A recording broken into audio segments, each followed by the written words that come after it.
The patrons have spoken once again, and this time they've chosen Wailord. For a long time, this was the biggest Pokemon in the game, at a whopping 47 feet and 7 inches, or 14.5 meters. It was displaced by Eternatus in Generation 8, but it still stands head and shoulders above pretty much everything else, with the next largest Pokemon, Alolan Exeggutor, coming in at a comparatively paltry 35 feet 9 inches, or 10.9 meters. There was nothing quite like playing Pokemon Coliseum and being completely overwhelmed by the sheer size of Pokemon's Moby Dick when it was sent out by that one trainer in the Under, and then realizing that even that gargantuan beast was resized for it to fit the battlefield. In Pokemon Battle Revolution, its colossal true size is on display, and in addition to being a requirement for the Reggie puzzle in Gen 3 alongside Relicanth, we are also obligated to mention one of the greatest Pokemon mysteries, Wailord's ability to breed with none other than Skitty. Today we'll be examining if Wailord's competitive history lived up to its enormous physical size. And so, we ask, how good was Wailord actually?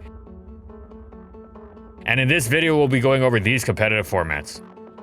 Believe it or not, Wailord did not have a case of the unfortunately in its debut generation. It actually had the slightest of slight niches in OU. Now make no mistake, it didn't receive serious use or anything, as it was heavily flawed, but it did have its place, however small. Its niche was centered around the idea that it not only packed both an immensely powerful stab water move in Water Spout, but also had the thoroughly unique quality of packing self-destruct, which no other water type in the game did. These two weapons, excellent as they were, combined to give Wailord some real offensive threat potential. Water Spout's immense strength against nearly all neutral targets forced the opponent to switch to a Water Resist or Blissey. Many offensive teams did not pack either, or packed what was basically a non-resist in the Ice Beam fearing Salamence. As such, they took incredible damage when switching in. Makeshift water switchings like Zapdos and Jolteon got absolutely destroyed. Even the likes of Natural Special Check, Snorlax, and Regice couldn't switch in safely. Both were 3-hit KO'd in Sandstorm. Of course, even if the opponent did have Blissey or a water resist like Suicune or Celebi, they definitely weren't safe, as after luring them in, Wailord would blow up on them, cleaving open a path for one of its offensively minded teammates to abuse. Of course, while Wailord had great potential upside, it also came with some serious drawbacks. It was difficult to get the most out of it, given its lackluster speed and bulk that severely impeded its ability to switch in, especially if it wanted to get off fully powerful water spouts, and even that could be hampered by the popular combination of spikes in conjunction with Sandstorm. However, Wailord was not entirely beholden to Water Spout. It could still launch a strong Hydro Pump that was just as powerful as Suicune's, and while its speed wasn't incredible, it was just as fast as offensive Swampert, which got the jump on much of the slower end of the metagame. Wailord's good attack stat and the fact no normal resist really wanted to switch into it also meant that its self-destruct was a good move to ensure that it extracted some value from itself. Plus, though it had trouble finding switch-in opportunities, the few it did have were highly valuable. Wailord was able to scare out the #1 Pokemon in the tier, Tyranitar, and though it didn't want to come into any attacks, double switching into T-Tar would lead to an immensely rewarding Water Spout. Additionally, Wailord could use another unique trait, Water Veil, to pivot into one of the tier's most difficult moves to switch into, Will-O-Wisp. Now, it wouldn't want to stay in on the move's primary user, Gengar, but it could draw a Thunderbolt for a teammate to switch into, while it would scare out the other popular user of the move, Moltres. It may have been small, but nevertheless, Wailord could say that it did have a niche in advanced OU. Wailord wasn't able to match the vast, multifaceted utility of the many popular and effective water types in UU, like Amistar, Tentacruel, Walrein, Lantern, Blastoise, Sharpedo, and Feraligatr. It was an example of that rarest of phenomena, where the Pokemon is better in OU than UU. However, in NU, it didn't have such competition, because it was the competition. Advanced NU Wailord was the standard by which all other water types were judged. Depending on which set it ran, it was either the best offensive or defensive water type in the tier, and one of the very best Pokemon around overall. It was able to fit in on just about any type of team, and had enormous usage as a result. As an offensive threat, it was nearly impossible to wall even without self-destruct, since Ice Beam and Hidden Power Electric tore through the tier's resist to Hydro Pump, which plowed through neutral targets. Of course, being able to blow up was the cherry on top for what was considered by some players to be the scariest offensive threat in the tier, period. There was pretty much nothing that could challenge its efficiency in this role. As a defensive Pokemon, Wailord did have some competition in Dugong, whose access to outstanding utility moves in Encore and Perish Song, as well as a strong stab Ice Beam, was a significant differentiating factor. However, Wailord was still generally the better overall choice, as it was more difficult to take out overall, thanks to its notable lack of rock and fighting weaknesses. Its access to Roar was also excellent, as in addition to its effective widespread defensive utility, it could also be a solid offensive tool alongside spikes. Wailord staved off several of the most threatening attackers in the tier, such as Special Flareon, Rain Dance Huntail, Calm Mind Chimecho, Choice Band Metang, and could even act as an effective pivot against offensive variants of itself. Bulky Wailord usually ran a specially defensive spread, but it could also switch to a bold nature with defense EVs. It would still act as an effective switch to the special attackers it was tasked with handling, but would also expand its defensive repertoire to include physical variants of Flareon, as well as Dragon Dance Pupitar and Choice Band Relicanth. Though not a hard counter, it could even help stave off the likes of Hitmonchan and Murkrow. Overall, Wailord excelled in whatever niche it decided to slot itself in, and as a result was one of the best, most consistent and defining Pokemon in Generation 3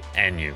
Generation 4's new choice items seem to be an Arceus Ascent for Wailord. Choice Specs would boost its Water Spout to terrifying levels of power, and Choice Scarf would make its Water Spout fast, meaning it probably hit twice, and would let it blow up on things more easily too. Sadly, Generation 4 also brought with it Stealth Rock, which, unlike Spikes, was on every team. The immense power creep brought on not just by more powerful boosting items, but also high base power moves and generally strong new Pokemon didn't help Wailord either, as it made it even more difficult for it to find switch-in opportunities. Unsurprisingly, it couldn't find any sort of niche in OU or UU, but sadly this time around it struggled in NU too. Now it wasn't outright bad, it still had a small niche, but it was immensely limited. It was the slowest Choice Scarf for a round by a long shot, so it struggled to clean through offensive teams late game, but it also struggled to dent opposing teams filled with the likes of Slowking, Vileplume, and Poliwrath. Its Choice Spec set could potentially be brutal, since it could bypass Stealth Rock early on by switching into the most common users in Regirock and Sandslash as they use rocks, then launch a fully powered Spout, but it was too reliant on prediction with coverage moves to make any sort of splash, since Spout didn't 2-hit KO even zero special defense Slowking, and the likes of Protect Regirock would scout its intentions easily as well. Plus, Wailord was nearly useless after that first switch in, thanks to its frailty and low speed. Some teams were potentially threatened by it, and Self-Destruct was a great tool to potentially bait and remove water resist, but it was immensely difficult to successfully execute. Wailord was far too specific, tough to use, and matchup reliant to be used more than once in a blue moon, and on that rare occasion it was used, it would reveal why it usually wasn't. Some players experimented with substitute sets to decent effect, but even those would lack all the coverage or toxic they needed to be consistent. So sadly, Generation 4 was tough on Wailord. Generation 5's Dream World blessed many Pokemon with outstanding abilities. Wailord was not one of them. It received Pressure, which is a fine ability on an already good Pokemon, but next to useless for something that desperately needed some sort of boost. Instead, Self-Destruct's power was effectively halved, so Wailord wound up losing more than it gained. This nerf ensured it would not be able to establish any sort of niche in NU, which was already set to give it a hard enough time thanks to its absolutely monstrous power creep. And though it's not the absolute worst thing you could use, you also really wouldn't want to use it. Wailord was too slow, too frail, too unable to break through its common answers, and too hampered by entry hazards to establish any sort of niche in Generation 5 NU. It saw no usage and thus dropped to untiered. Generation 6 added PU, a new tier below NU, which Wailord really would have loved a generation or two prior, but by now new additions and power creep had eclipsed it to the point where Wailord could no longer compete even in this new lowest of tiers. Its only niche in PU was a gimmicky PP stalling set called Stall Lord. Theoretically, with Aqua Ring's extra recovery, it could substitute and protect stall many opposing Pokemon thanks to its pressure ability and residual damage from Scald Burns. It would never do anything against teams with any semblance of longevity, i.e. if the opponent had common Pokemon like Clefairy and Politoed, they were probably fine. And it was outclassed by Politoed as well, whose Scald immunity and combination of Whirlpool and Perish Song made it an actually threatening bulky water type. Lord in name only, this whale was harpooned into the murky depths of untiered once again.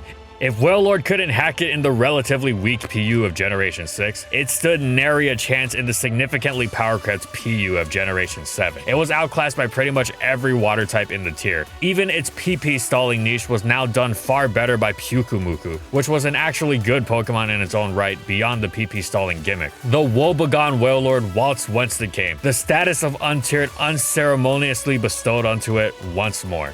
Wailord not only remained completely competitively incapable in Generation 8, but was even mocked by its newfound smaller size. In fact, Dynamaxing it just made it a regular size Wailord. Even with the neutered dex, Wailord was unable to find the slightest of niches even all the way down in PU, even in the tier's earliest stages. Its stats were just too poor and its move pool too bland to accomplish anything of worth. Wailord was once again instantly untiered.